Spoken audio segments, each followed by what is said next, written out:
All right. Whew. So that video stopped playing. 1 second. Let's put that on loop, huh? There we go. Loop video. Gas masks. Not the most fun to wear. They're particularly uncomfortable. But I suppose if you need a gas mask, then you'll be happy you have one. But boy, they really need to work on the ergonomics. You know? But that's somebody else's problem. How are we doing, guys? This is the NØRTH PØRT 1999 short film premiere party. Okay, Q&A, discussion, hangout sesh, all around fun time. That's what we're up to today. Just keeping it going, and it's really the culmination of a lot of work. Kind of a fantastic thing we got going. I am currently setting it up so we're going live on the on Patreon, because they also want to see this, don't they? 1 second, guys. So let's see. Do I have a? I'm gonna put this in the live stream category. It's gonna go out to the public, everybody, and that's what we're doing. How are we? How is everybody? For those of you who haven't checked it out yet, join the Patreon. I'm putting the QR code right there.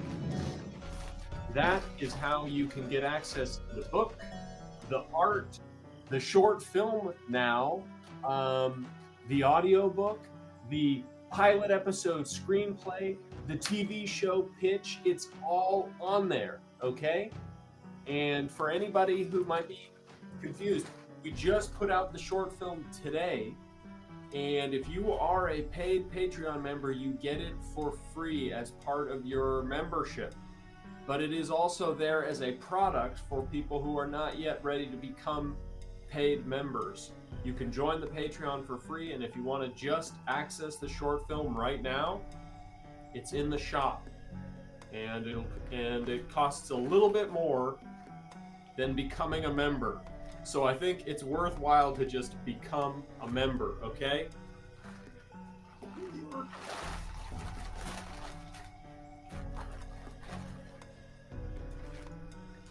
This is a heavy-duty Halloween costume. A Halloween costume like this takes commitment. This Halloween costume extracts a heavy toll from its wearer. Only the coolest would bring such a Halloween costume.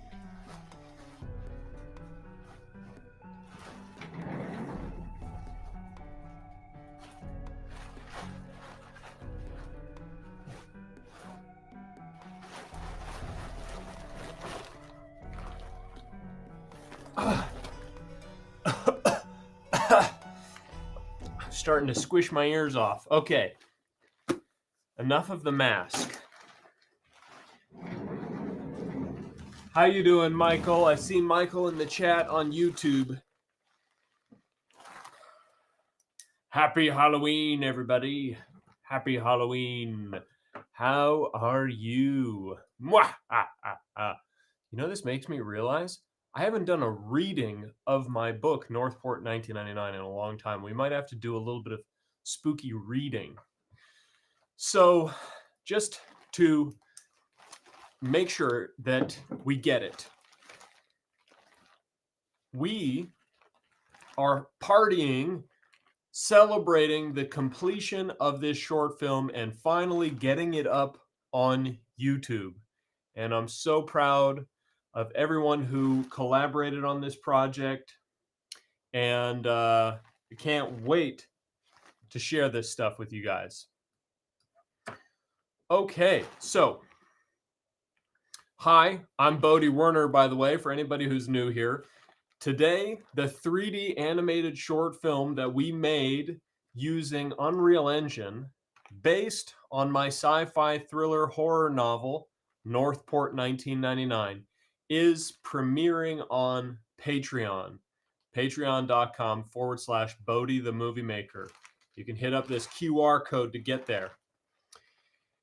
Today, we're going to celebrate by taking a deep dive into the process of completing this short film, from the book that it's based on to how we used innovative tools to animate, to the process of working remotely with actors.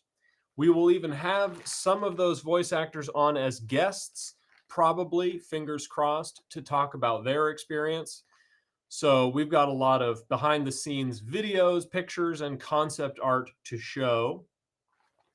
First off, thank you to the Patreon members who made this possible. Sincerely appreciated. Couldn't have done this without you. Thank you to the Minnesota State Arts Board and the Arrowhead Regional Arts Council who helped support the creation of this short film.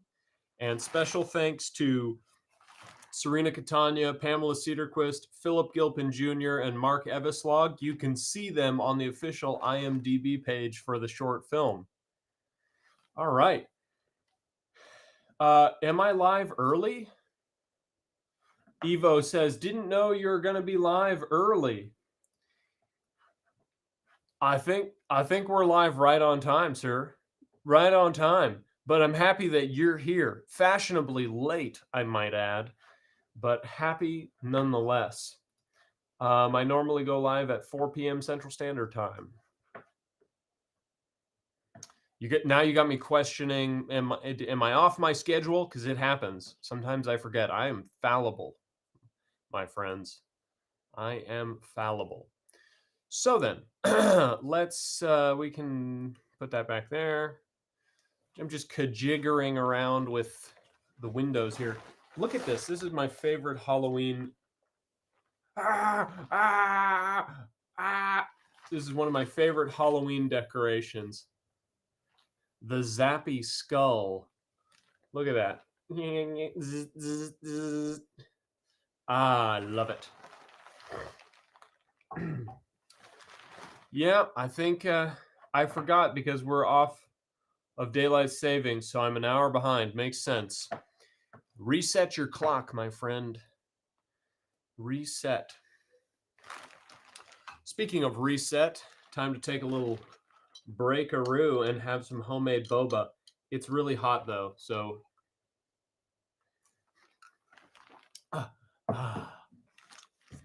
okay. So then, let us start at the beginning.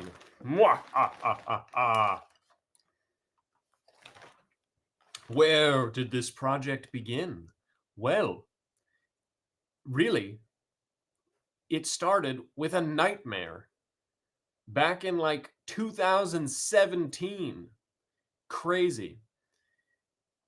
It was a sleep paralysis dream where I was stuck in my bed and I couldn't move, and I saw this creature, or at least out of the corner of my eye, I sensed there was one, and it was coming at me, and I just knew that it wanted to eat me, and there was nothing I could do to stop it. I was stuck. That's sleep paralysis. I'm sure you guys have experienced it before. And when I woke up from that nightmare, I immediately started drawing. And in fact, we actually just saw the drawing of the face eater there. Let's see if I can pull up the specific one. You'll have to excuse me that my presentation's not more set up. You know, just life. Just life. I'm not going to make any excuses, but you're going to excuse me anyways, because why not? So here we go. Ooh, that's, yeah. Ooh, yeah, we got some good ones. Okay. Here's what we're going to do. We're going to start sharing this window here. And let's share screen. Stop sharing screen. Let's share a different screen. We're going to be sharing videos later, so that's also going to be fun. Isn't that going to be fun? Okay. So now let's go to the side by side. Nope. Side by side. Side by side. Here we go. Now, let's scroll down to a black screen here, and I'm going to show you what I drew right when I woke up the next day. I think this is the first drawing that sparked this whole project. This idea of the face eater. Yes, Evo, you've got it. The face eater origin story started with a series of sleep paralysis nightmares. Just having sleep paralysis is spooky, but finally they culminated to one where there was something coming at me in this nightmare. And I woke up with this idea of a creature that could take its time with its prey, that its prey would be paralyzed and not have any defense. Nothing could stop it. And this creature that's just wants to eat. Start with the most sensitive part of your body while you're awake, your face, and just what could be more terrible than that? And so that's where the idea for this creature came from. And I was telling my mother all about it, as I normally do with all of my ideas. What a nice mother she is. And you know, one day she got kind of sick of me just talking about my story ideas, and she was like, all you want to do is talk about your face eater. And that's how it got its name. You know, she unknowingly came up with the myth, the legend, the urban legend name, if you will, the face eater. And it just felt like, right out of the movies of my childhood, what the townsfolk would call this monster that's attacking the townsfolk. And so, for me, it's this sickly, kind of emaciated, except it's got a pot belly because it eats a lot of faces. It's not really well equipped for doing anything but taking on prey that is immobilized already. And it's just nasty in every way. Shriveled, long, salad fingers types, crumpled crab leg like sharp fingers. But it's got one big ass mouth so that it can just eat your whole face in one bite. Okay? Jamie, how you doing, Jamie? We got the usual suspects in the chat. How you guys doing? Let me okay. So James Evo said sleep paralysis has been horrible for me recently. Haha. Well, I'm hoping that none of this sticks and becomes your nightmare. I wouldn't wish it on anybody. But sleep paralysis, you'll get through it. You'll get through it. You'll start to it's character building, my friend. We've all been there. And just for the fun of it, let me show you another drawing I did of the face eater. Man, hope that helps with your nightmare problem. Okay, Jamie said, what a coincidence. I also dreamed of a monster today that looked like the red guy from Don't Hug Me, I'm Scared. I'm going to have to look that up. That's wild. Well, really cool stuff, guys. So there you go. That's where this whole thing started, was nightmares. And so look at this concept art, these sketches that I've done of the face eater. And I thought, okay, let's make a short film. Let's just make a short film and get this idea out of my system. Somebody's going to be lured down into a basement. The reason we had that idea is because I have a really spooky basement. I've shot a horror film down there already. And so I thought, okay, I've got a basement. I'll figure out how to get a monster, and we'll just have a film where the guy goes down to the basement and he gets eaten by the monster. He falls paralyzed and gets eaten. So it really had no more substance than that. It was just a small short film with a jump scare and a monster. But then the pandemic hit, and I had a whole lot more time to just talk about ideas, and I didn't really feel like getting actors together and making this short film. And so my mother started asking me questions about the idea. Where did this monster come from? Who is this random guy, Patrick, who gets, munched by the monster. And so I started answering these questions from my love, my inspiration, channeling all the things that I grew up with: X-Files, Twin Peaks, Doom 64, GoldenEye 007, and this layered story world set in Duluth, where I live, is what resulted. And so fast forward a few years, and now I've written this idea that just started as a nightmare, and then it was going to be a little short film, and then now it's grown to be a huge 100,000 word novel. So a few years later, I put that out. We start the Patreon to get that out to the world. And now, like I said, you can read that novel right now. And I'm working on the subsequent installments of that series of novels. The first novel is called NØRTH PØRT 1999. And then the pandemic is still going. So I'm like, all right, well, maybe I'll shoot this film anyways myself. Now that I've got all this story, let's still make a film. So that's when, let's see if I've got images of the storyboards right on here. Do I have them easy to grab? Here they are. Oh no, those aren't the right ones. Anyways, I've got storyboards right here. So I scribbled a script on a piece of paper, which is based on now characters from the book. And I decided to take creative license and adapt my book into a short film by telling a story that doesn't actually happen in the book. Okay? We take one of the main characters, Sheriff Constance Blackwood, and here she is. And now she is going out into the woods, based on the woods here in Duluth that I hike in almost daily.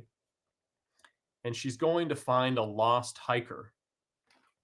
But she finds things that she never expected to find, including a man in a hazmat suit. And that's where everything starts to go awry, okay?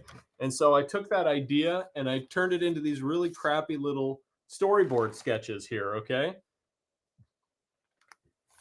Then I digitized those sketches with my pen display. So let's share some YouTube videos that have only gone out to Patreon members for the most part. Most people never have seen these. So let's do that. Let's watch this one.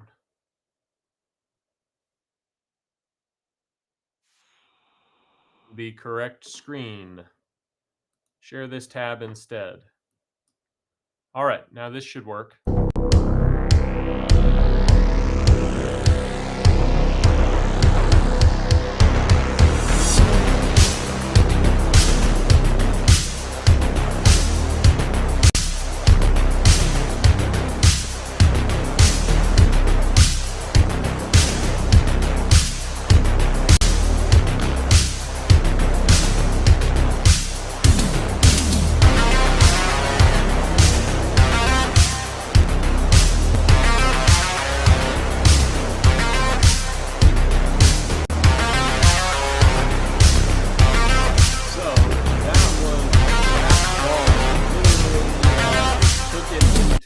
Krita and traced it. So right now what we're doing is we're just sharing the behind the scenes and chatting, and hopefully some of the voice actors will be able to make it. They've got busy schedules, so they might not be making it today, but if they do, that'll be cool. So then, now that I've got a few drawings and I've got the storyboard and I've got the script, I started thinking, how am I going to make this basically alone and with only the help of one family member? And I thought, okay, shoot it like a first-person perspective film. And hey, look at this. Looks like we got Jessica Hayes in the house here. Let's bring her on and say hi. Hello, Jessica. Hi. How are you How doing? are you? Doing How well. Doing well. good, good. So, for those who don't know, Jessica played Sheriff Constance Blackwood. She's the star of the short film, and we're happy to have you here. How is everything in North Dakota? Ah, well, it's flat here, quite flat. But we've been quite busy with multiple shows. There's small films going on constantly, and working during the day to train people. So been quite busy. How are you? B- Very good to hear. Glad you're acting and you're on the stage and in front of the camera and making cool stuff. Life has been good over here.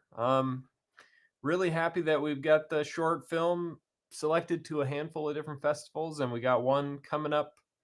I think this next week is the Trapped Film Festival, and I'm still planning to submit to your local Fargo Film Festival or regional. You've got a few that you recommended. That was one of them. Yeah, definitely. Yeah. Well, so what for me directing you, it was a total blast. It was a lot of fun. We worked oh, I think I lost her. I lost her for a second. But there you go. So we finally know the voice behind Sheriff Blackwood. Yeah, she's got a really good she worked hard on her Midwest accent. Here we are. She's back. Oh my God, Bodie. Oh my gosh. There we go. Don't worry, we lost you for a moment there. We were just talking about your Minnesota Midwestern accent that you put on for Sheriff Blackwood. Oh yeah, that one was hard to find, it's not something that I come by naturally. It's certainly just kidding. I think it's so ingrained that it's hard to get out of me sometimes. Yeah, well, you've got a very you've got it's subtle and refined. You've got the fine wine of Midwestern accents. It's very good. It's yeah, but I think it was perfect. And so I I did the I'm going to ask you a few questions about your process in a bit here, but I recall I put out the casting call. I got lots of talented people who auditioned, and I could just feel from yours there was just something. It's hard to describe, hard to put my finger on it, but you were Blackwood.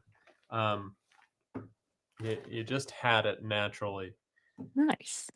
Yeah. And so, what was the process like for you doing the voice acting for a short film? Was that a new thing? Something you haven't done before?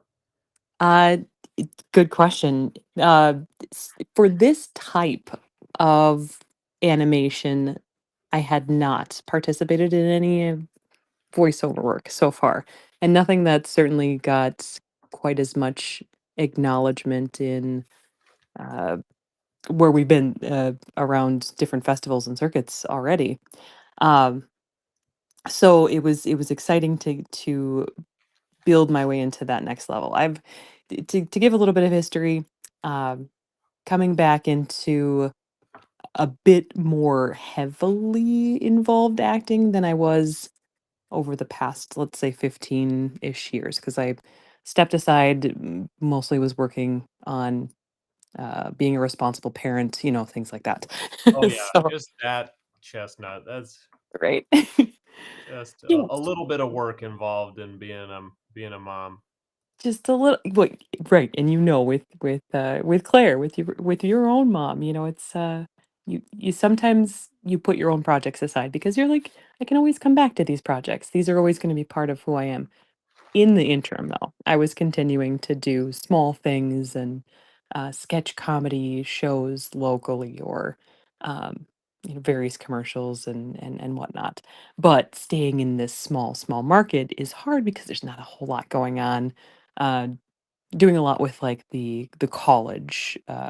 community and their film work, for example. So keeping my chops up, always reading, always keeping up. But now, yeah, I'm coming back and things are so much different because you can work virtually, which I do in my day job, and I do voiceover work uh, on a very routine basis in my day job for training videos and things. So uh, this though was so much fun because I saw the posting up on, I think it was one of the Minnesota film actor sites, and I'm like, yeah, yeah, that looks awesome. 1999, spooky stuff. I'm all in. The and Midwest accent. I'm like, I can do that, But also the Viking aspect because my family Right. now we don't know if we're descended from Vikings, but we like to believe we are. We're just kind of those dingy Norwegian or hybrid Norwegian. I'm really a mutt. Like I've got a whole lot of I don't even know what I'm comprised of, but yeah, that Me too. that got Me me too. excited. Are you? Yeah. Yeah. Well, so most of the people watching haven't seen maybe the casting call that I put out, but I did put out a lot, so some of them have seen it. But for Blackwood, I basically described her as she's like Marge Gunderson from Fargo mixed with a Viking, right, or a Norse goddess, and so that mixture of like kick-ass, um, fearsome mama bear and the Minnesota charming, heartwarming accent and personality. I just love bringing those two together. And It's a good yeah, mashup. it was interesting for me working with you guys virtually, and especially the broad range of stuff we did with the script. Just from like at the beginning of the script, I'm like, so what you're going to do is you're kind of annoyed at the receptionist who's having trouble with the phone, and then towards the end of the script it's like you're screaming for your life and you're stabbing, and you're running now. So what was that like? So uh, I like to get into a nice quiet space and really almost get into that method acting style. So um I put myself typically into a state of mind that is what I need going into that scene. But then I practice a lot ahead of time to make sure that it's an organic feeling response as I'm going through. So I was taking photographs, for example, of something that would frighten me, and I would use those up on the side, and I would let that imagery or some of the images that you had provided Right. um, it I'm kick showing off everybody a this. trigger. Here's our voice actor here, Jessica Hayes. It's me. Yep. Yeah. And then I would just, yeah, I would let it trigger that reaction. And a lot of times when you were coaching through some of those too, which the first take unfortunately did not end up some miscommunication on my part for recording on my end. All right, I So remember now. Yeah. then I got to redo it. But what I did was I actually redid that whole take in my closet so that it was in this kind of quiet, dark, and I have a bit of claustrophobia, so I let all of that just impact my character.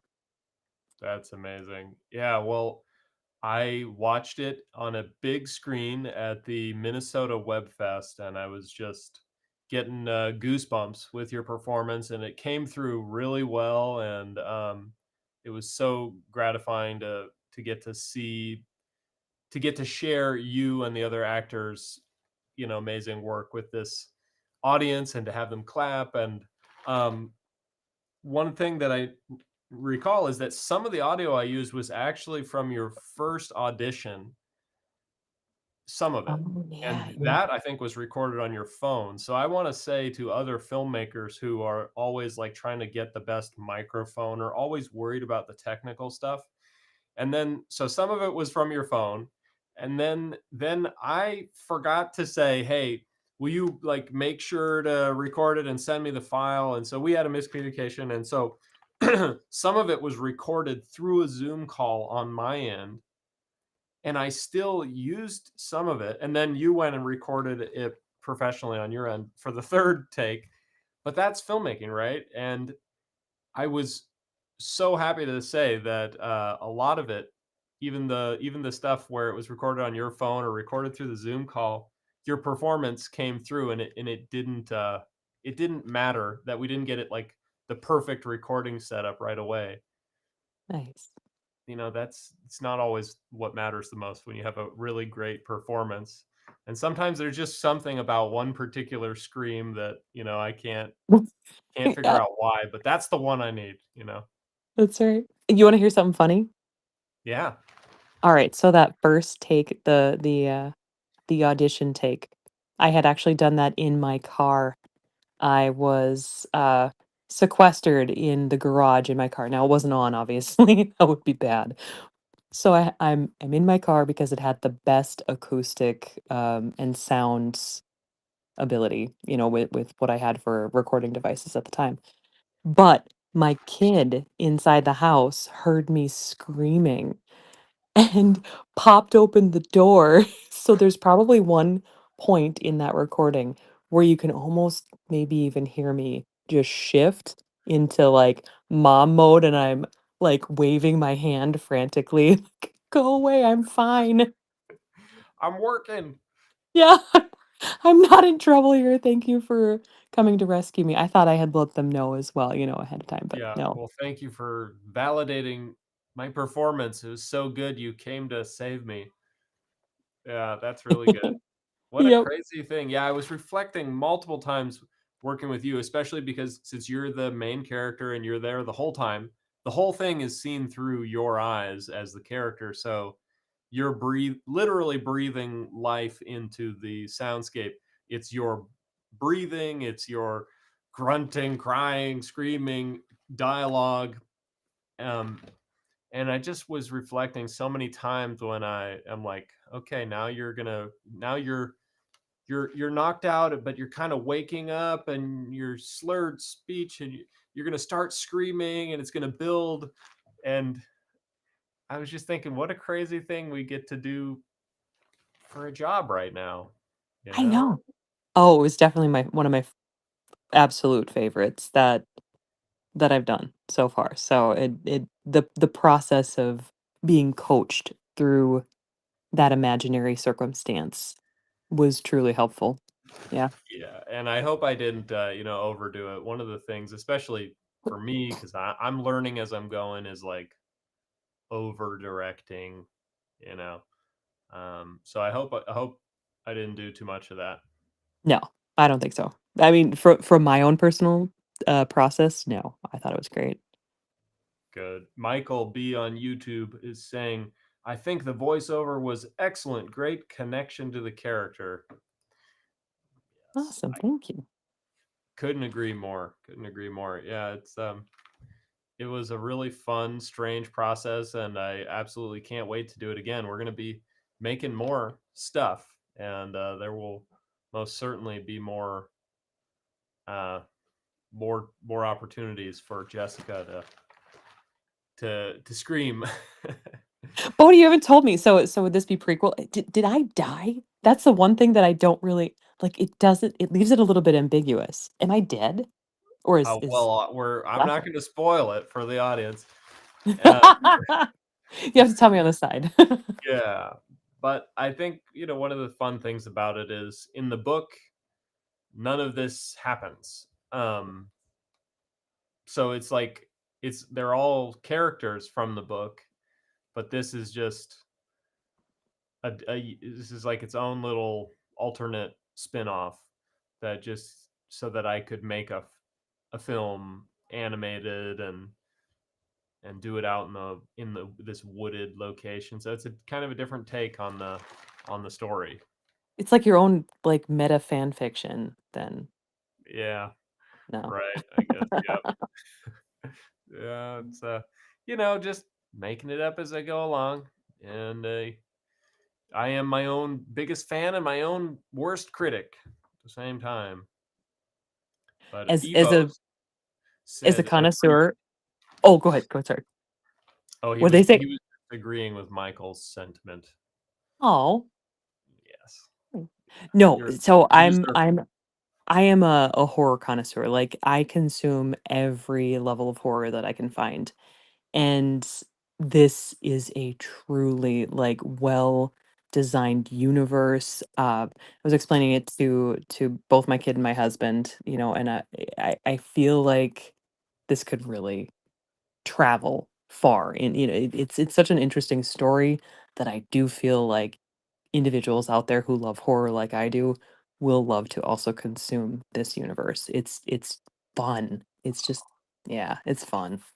Thank you. Yeah, well, I really appreciate it. And you know, that's the dream is just keep it going. And um I can get a little lost in the complexity of what we've been up to recently. Like we're trying on we're trying a multi-prong approach to get it out there, right? So the book is done, book 1, except for, you know, the last polish edit, which is something you do generally with a publisher, and that's what I'm pursuing right now for the book is a conventional publisher. And that so we're trying to get a literary agent, but so that's where the book is at, except we allow people to read it who become members or who collaborate on the project. Like you guys get um, free access to it. And if you don't have access to the short film, I know I sent you the link a while ago. I'll make sure you get everything because you're in the inside circle. So then we've got the pilot episode screenplay that I wrote and the TV show pitch that we just took to Catalyst in Duluth. And then in November, it's also up for awards in Lake Placid, New York. And so, you know, that's an interesting trajectory, trying to build connections and one day make it into a larger episodic series. But then stepping back and making our own content, this 3D animated short film. And then, of course, did I leave anything out? I guess the audio. Yeah.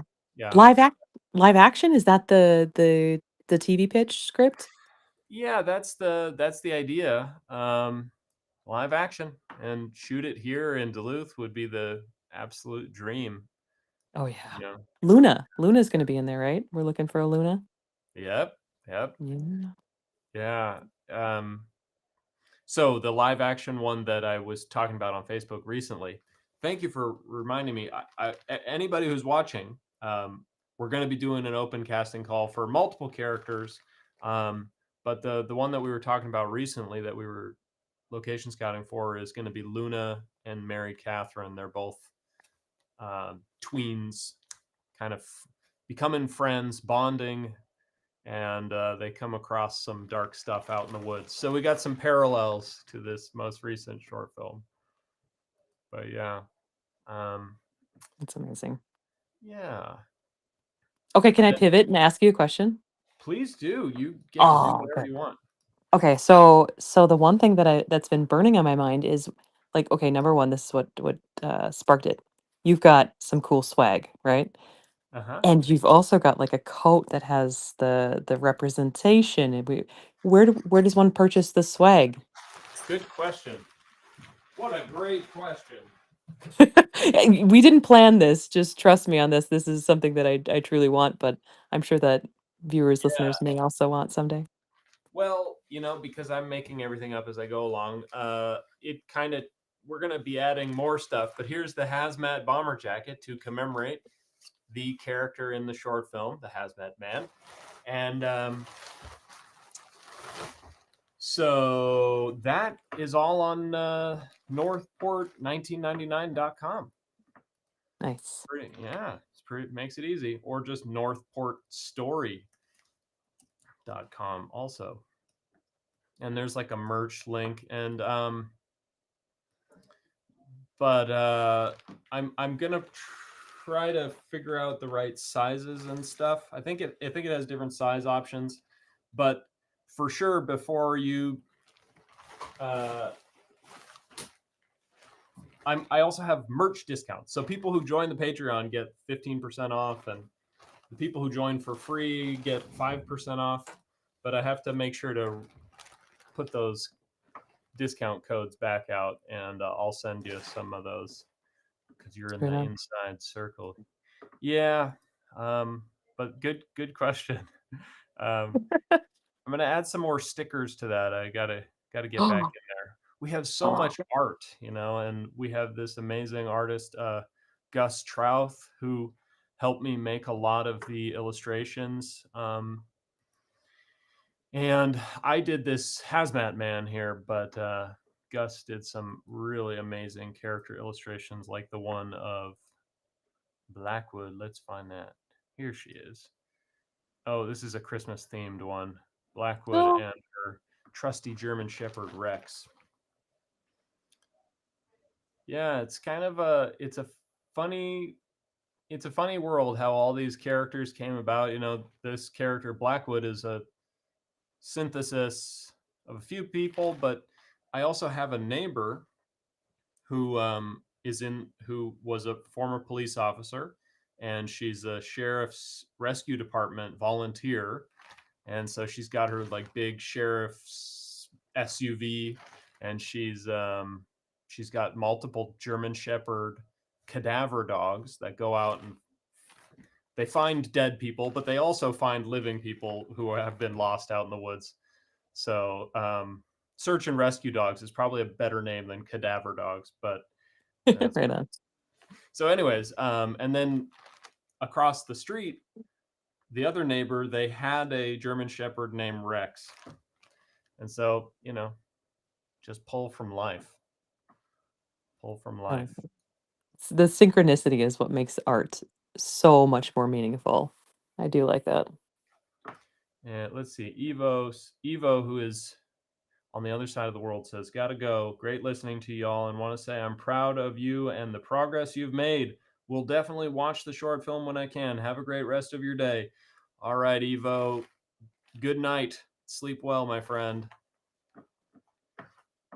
It's a very cool community we've built over here on the live streams. We got people from around the world, and enthusiasts of 3D animation and stuff. It's a lot of fun. It's And amazing. yeah. And Gwen says she might pop on the live stream in a bit here. We'll see. I think she's wrapping up her day at being a teacher. But yeah, what Dottie. kind of I was what kind of character what's your dream character as an actor? Oh gosh, uh, I think that I'd probably, rather than character itself, maybe say the dream role would be some sort of episodic, either sitcom, long-standing, something that becomes part of Americana or global kana, type the history of the world, things that can bring joy and, I mean, if it's horror, perhaps fear, and trepidation, things, supernatural, Friends, Parks and Rec, those Oh yeah. staples, those classics that, they just get to be part of who you are. Um, I Yep. feel like this could have that flavor of the supernatural universe that's been missing, after that uh concluded. There's no, and or Dexter. Dexter is done, and I tried to watch, the second attempt that they had, and that was not Hmm. fulfilling. It was good, I chugged it all down, but there's a Well, it's gap been right now. so long since I've watched all of Dexter. Totally loved it. Yeah, I haven't tried the reboot yet. I know I was disappointed with the reboot of Twin Peaks. Ah, Um, yeah. very David Lynchy, and sometimes there's a lot of times where like a creative storytelling and artist, they get ruined by the studio or like the people they have to collaborate with and all the compromises they have to make. But sometimes those compromises actually end up making things more accessible and better, sometimes.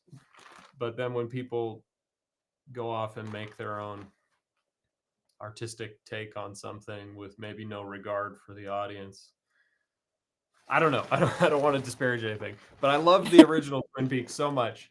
But one show that I think really fits what you're saying, that they did the reboot that worked, was the X-Files.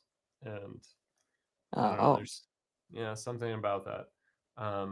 They yeah. continued it after many years, and I felt like it worked. But yeah, I hear you. Stories that make a lasting impression on culture and become part of somebody's identity. Yeah. Yeah, Yeah. it's just like music. It's something then that a new artist coming up will take pieces of, emulate, and bring forward, and it it shapes a lot. It's that art that I'd like to put forward. Yeah, I love that. And Michael said something. What about the horror movie of the beavers? The beavers eat the camper kids, kind of like face eaters. I haven't Oh, heard of that one. I haven't heard of the is that like is beavers. it the black and I wonder if it's the black and white one. There's like 100 beavers or something like that. I can't. I Yeah, I just don't know. queued up something and I put on my list. Good question, Michael. Yeah. I've been but yeah, back to what you were saying about like a world that can become part of somebody's identity. And that's why I've always been drawn to like big ensembles, and advice from professional screenplay writers. If it's like your early projects, before you've gotten started, don't do an ensemble. I break all the rules of all the things you shouldn't do for somebody starting out. But that's partly why I'm happy that I took multiple years to brainstorm it into a book. At least I gave myself that. Oh, and Gwen's here. Hey, Gwen, how you Well, doing? Hi. Hey, let me reorganize some things. How is it? How are ya? Doing okay. Don't have anything planned after work until, something else comes up. And then it's like, oh, darn, I have an appointment, but I'll try to pop on. So, hi, I'm popping on. You guys are about probably to say goodbye. Have a good day. Oh But no, we're happy to have you. So for everybody who doesn't know, Gwen played Dottie Farber in the short film. hello. Yes. And it was such a fun character, and it was such a fun project. Not only just doing being part of the project, but getting to know you was really nice. It was really fun. So, Yeah, well, it was a really cool way to connect, especially since we did it virtually. mhm. Everybody's used to like Zoom calls and that kind of not really feeling connected, but we're like getting down into the character minutia and really having this constructive mutual collaboration. It Mhm. was it was a fun time, and you did a great job. Thank you. Thank you. Yeah. That's it's always fun to good finally to be hear. nice to Yeah. like be finally in the same room together. It was trying to collaborate that mindset remotely or asynchronously, but Mhm. it's very cool to finally meet you in person. Hi. Nice to meet you too. Hello. Yeah, it would have been cool to do like a table read or something. I always was thinking like, how do we get these guys, the magic that would happen if I had you all working together instead of me as the middleman, playing the characters across from you. But I think you Apparently it worked because you are things are going very well, which I'm very happy to see and hear and promote. So apparently you did a good job, sir. So well, I chose good people. I was lucky to have some amazing people audition, and I hired the right people. That's all I can take credit for. shucks. I know he's like he's so humble. It's like this whole universe that Yes. has come You can from the ether you and like you give him these compliments, and he always turns around and gives them back to us, which is very, very don't- sweet. Very sweet. Wow. Right, but I do appreciate it. Thank you, and it's meaningful. I got to learn how to take compliments a little bit better. It's the But Midwest in you. Yeah. Yeah. Wow. Don't you know it's that Midwestern in you? Yeah. Darn it, for Oh, sure. darn it. Yep. Oh man. Well, actually, when I have trouble finding the Midwest accent, I go and I watch the beginning of this short film, Dottie and Blackwood talking, and then I'm like, okay, yep. I'm glad we could do that for you. Yeah. Well, and I have to go. I mean, I had to. It's silly, but not silly, because I lived in Texas for 12 years, and there's just certain words and certain phrases that are in my vocabulary that I will sound Minnesotan, and in a blink of an eye, I will not sound Minnesotan. So I have to go back, and like me saying Minnesotan is Minnesotan, but then I'll say, okay, y'all, come on, we need to go get this done. And then I was just in South Carolina for my niece's wedding last weekend, and within so many minutes, I started talking, a little bit like this, and my husband just looked at me like, what? It's like, you knew it was going to happen. So, but I had to kind of think about it. And there was times I was like, oh, nope, that didn't sound right, or whatever. And then, of course, that's where your direction helped as well. It's like, oh, well, maybe a little bit like this or something. But you can live in a state for, 35 years and still, and then it's always when you say, I want to, when somebody asks for a Minnesotan accent, it's like, but what part of Minnesota, and how much do you really want emphasized? Because I don't on a daily basis here where I live in this area that much of a, accent, but if I'm up north, I do hear it more. Right. So, Yeah, it's kind of a stylized thing, now that I think about it. When I moved here from California, I realized very quickly how it's more of a movie thing.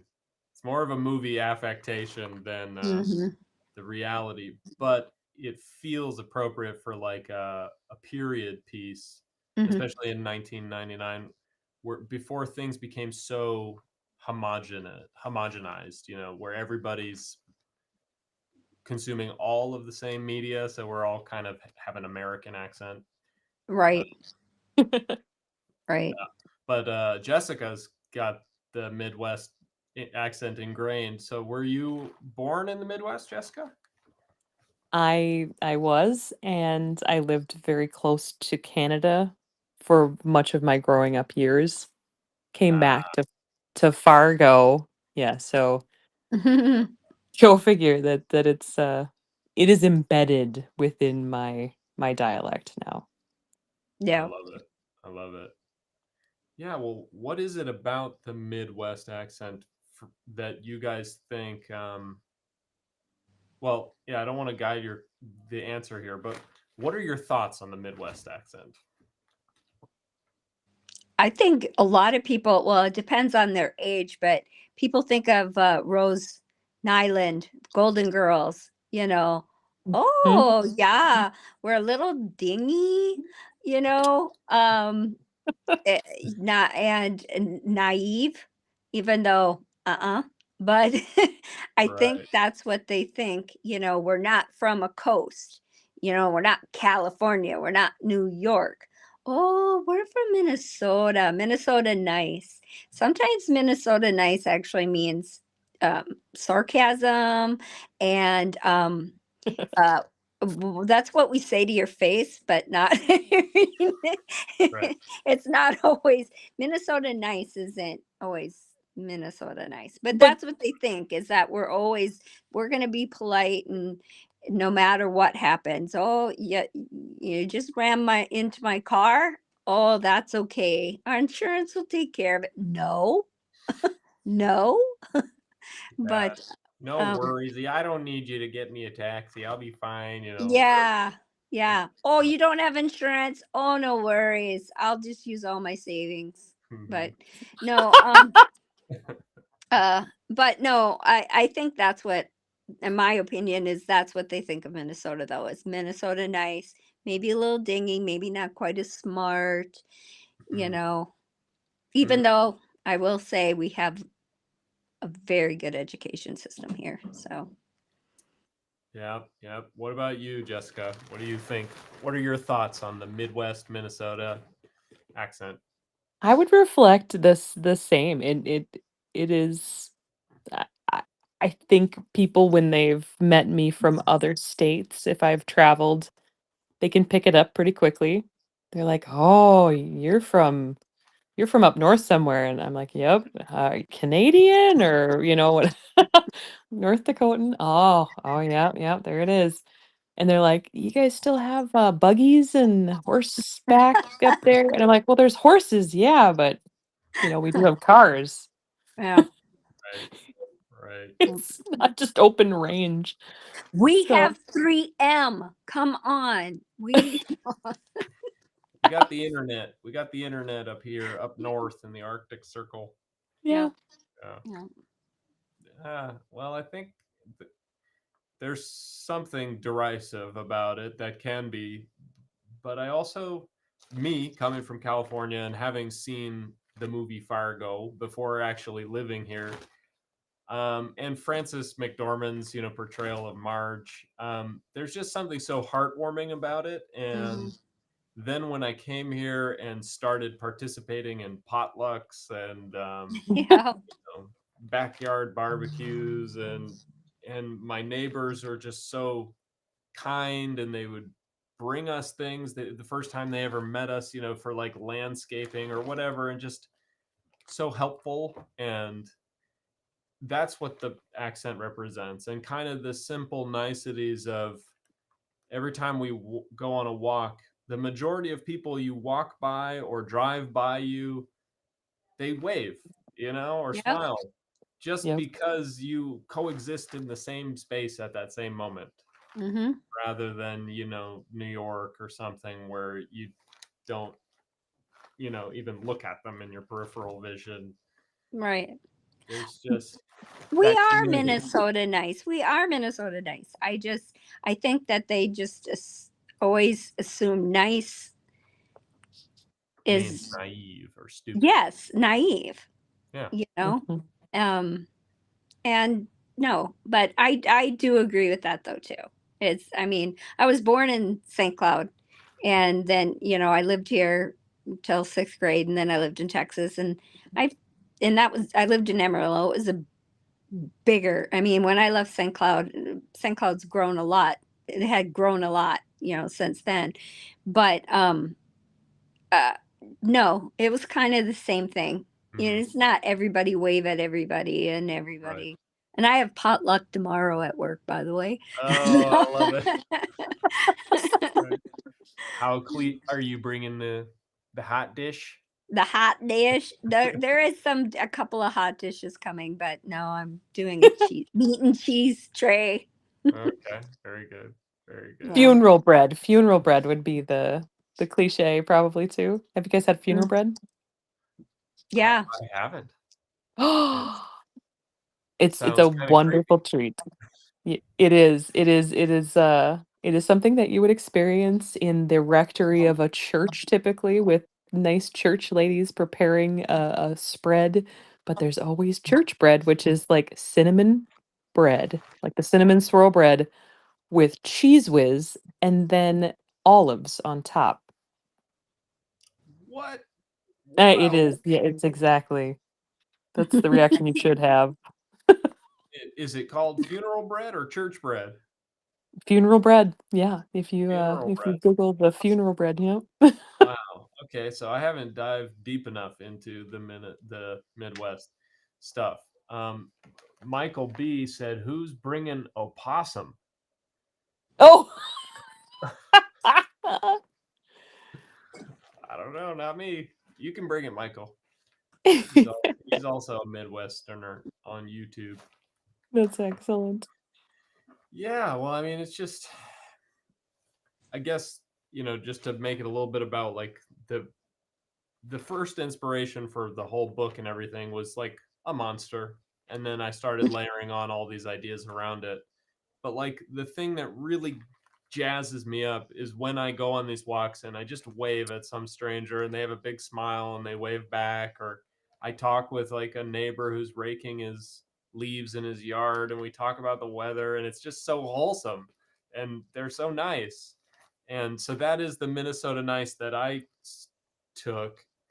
And then I also have learned that there's the Minnesota nice where like you say yes when you mean no, or you would rather inconvenience yourself than even be close to impolite. The car accident, everybody's so polite, or like they all pull up to an intersection and like, no, you No, go, you go. No, you go. Yep. right? So there's that too, that where they kind of inconvenience themselves, and they're kind of mad that they were so, nice or whatever. So it's an interesting. It's good that it's about being nice, though.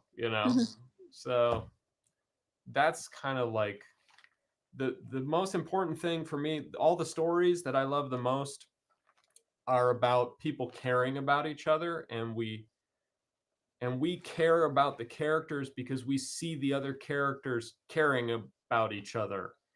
And that's what makes the stakes and the monsters so vivid and scary, is that we love these characters and we're watching them fear for each other and try to protect each other. And I love that you two helped me bring this world into reality, and it has been very cathartic to get to work with both of you, talented people, and actually experience it, and you guys bringing it to life, this thing that's just been in my head. And I sincerely appreciate both of you. Thank you. Thank you. I can't wait to work with you again. Yeah. Yes. So Very soon, we'll have to get more films coming, live action and animated. And okay, so little plug here. We're trying to do some sort of gathering in spring next year. We've been so inspired by all these film festivals, and but we want to do something that's a bit more about creativity. My mother has been doing creativity retreats since the 70s, when she moved to Duluth for the first time and started her career as an art teacher. And so we want to make a gathering / festival. It's not very baked yet. It's a half-baked idea, but just the idea of bringing creative people like you guys together, and all of us who are passionate, doing stuff, and to meet and to network and to get involved. And yeah, that'd be cool. we'll keep in touch. Oh, you'd have to have the funeral bread, and you can call it like a Midwest convention. There you go. You got it all set. I'll bring the Lefse. Good. Yeah, there you We'll go. have potluck for sure. Great. And Michael said, I got a jet before the commissary closes. Great to meet you all, and take care, Bodie. Loved the film, saw it on Patreon. Good to see the completion. Thank you, Michael. And I'm so glad you got to meet our amazing actors. Michael has been one of the patrons since the early days, and he's actually been helping me a lot with the 3D animation stuff. And, so he's been seeing it all coming together. And it's really cool that you guys helped me get it across the finish line. And again, let's see. I'm trying. Oh, we got some other random chats coming in here and there. I got to make sure I answer everybody's questions, but I think we covered it. But to you two, yes, more projects coming soon, and I'll be staying in touch. And then anybody else out there who wants to get involved, if you're an actor or filmmaker, aspiring writer, please stay in touch. Check out the Patreon. You can join for free. It's a great way to stay involved. And where can we find you two, Gwen and Jessica? Where can people connect with you? Because I highly recommend hiring them as actors, voice actors, and on-camera actors. I have a website, gwenruhoff.com. Otherwise, they can find me on Facebook it has my maiden name too, but it's Gwen Orth Ruhoff on Facebook. But I am on Instagram. And so there's multiple ways they could get a hold of me. And yeah, Yeah, and how do you thanks for the shout out. You bet. And how do you spell your middle name again? Well, my maiden name is Orth, O-R-T-H. Right. So That's just for Facebook. That's just for Facebook. Well, I'll put that because on I haven't got to that. I keep saying I need a separate, and I just haven't got it yet. So it's still way back when I started, way back when. So I'm old. I mean, you are just kicking ass. You're doing so much stuff, and we are happy that we have you on the project. And I'm gonna pull up the IMDb page because I think it's really cool that we got you both on there. So Jessica, where can people find you? Probably the easiest I'm thinking is Instagram. Instagram is pretty easy to connect out there. It's at Einstein with Wings. A shout out to Meg Ryan movie called IQ, where Walter Matthau. Yep. He was on the back of a motorcycle going wahoo on there. So yeah, and when I first had Yahoo, I thought of Wahoo, and when he said Wahoo with his arms outstretched, it became Einstein with Wings. I love just I love movie references like that, just deep cuts. My gamer tag is has to do with X-Files. Oh yeah. The Lone Gunman is a reference to that. I got a few other really nerdy references out there to my favorite stuff. I was thinking of getting a vanity plate with something that has to do with the X-Files. Oh yeah. Yeah, so I dig it. And here's the IMDb page. I'm super proud of it. Super proud of you guys. Glad we got to get you some more credits. And down in the special thanks, we got Pamela Cedarquist, who worked on Netflix Mindhunter. She helped, gave me some notes on the short film, and the co-founder of Sundance, and the executive producer of Catalyst. So yeah, check out their IMDb pages, and I'll make sure to keep sharing your guys. I like that accent. I'll help there with that there. Yeah, well, sometimes I notice myself that I didn't even mean to have that one. So sometimes I get a little Minnesotan. Sometimes it's a fusion. Yep. And then one minute you might say y'all. I mean, that's what I do. That's how I roll. Yeah, well, for me, one of the characters who I'm looking for somebody who can do this character, Soren. He's a German foreign exchange student who's based on it. I actually had a German foreign exchange student live with us. And in the 1990s, all the kids and all the older kids were into American gangster rap. So he's got a German foreign exchange student, German accent, and he's also super into gangster rap, and he's got a lot of American gangster rap references. And so I'm into the accents and the affectations, and I love it. I love weird characters. And speaking of weird characters, I will stop rambling and let you guys go because you've been so gracious with your time, and I really appreciate it. It's bringing back lots of fond memories of getting to chat with you guys and capture your performances, and I can't wait to do it again. Yahoo! Thanks for inviting us. Yes. Yeah. It was a pleasure. thank you Talk both to for you. taking the time. And Nice meeting you. Nice to meet you. we'll have to have a cast party get together when everybody else can make some time. Yeah, And that'd be fun. Good. Until then, thank you All both right. so much. Thanks, Jessica. Thanks, Gwen. And again, hire these amazing actors, Jessica Hayes and Gwen Ruhoff. Woohoo! Woohoo! All right, guys. Thanks, All guys. right, thanks.